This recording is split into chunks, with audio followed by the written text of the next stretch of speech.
Wow! Armies! Samahan niyo ako manood ng Jungkook I Am Still. And ayun na, nandito ako sa cinema. So, before that, follow, like, and share!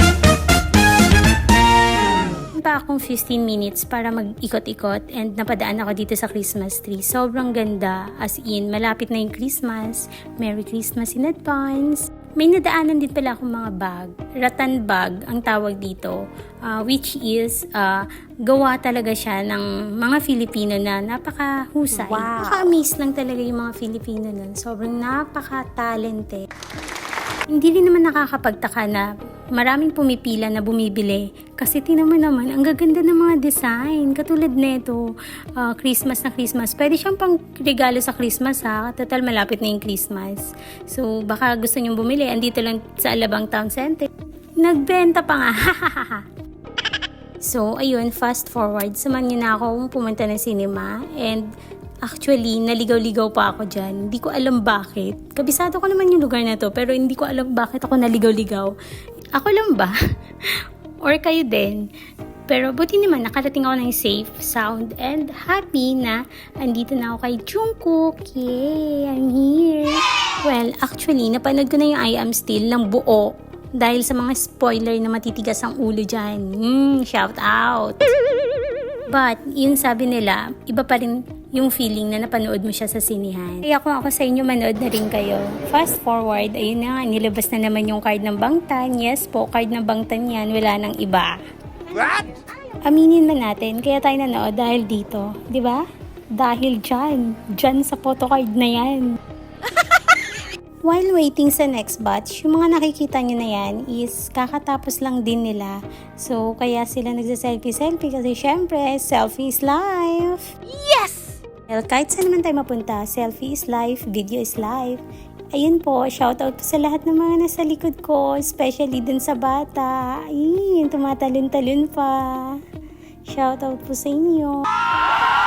Gusto ko lang mag-thank you dito kay ate, yung tatlong to na nagbigay sa akin ng Apo Bangpo stickers. Thank you po, napaka-generous talaga ng mga army. So ayun, fast forward, papasok na ako ng cinema niyan.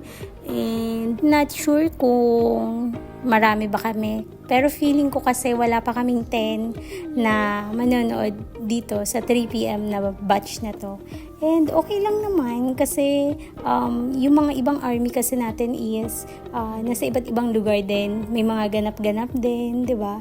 So, dahil malayo tayo sa mga ganap-ganap, dahil nasa south tayo, and wala tayong choice. But okay lang naman din kasi sanay na ako mag-isa, di ba? Kaya rin ba? Charot!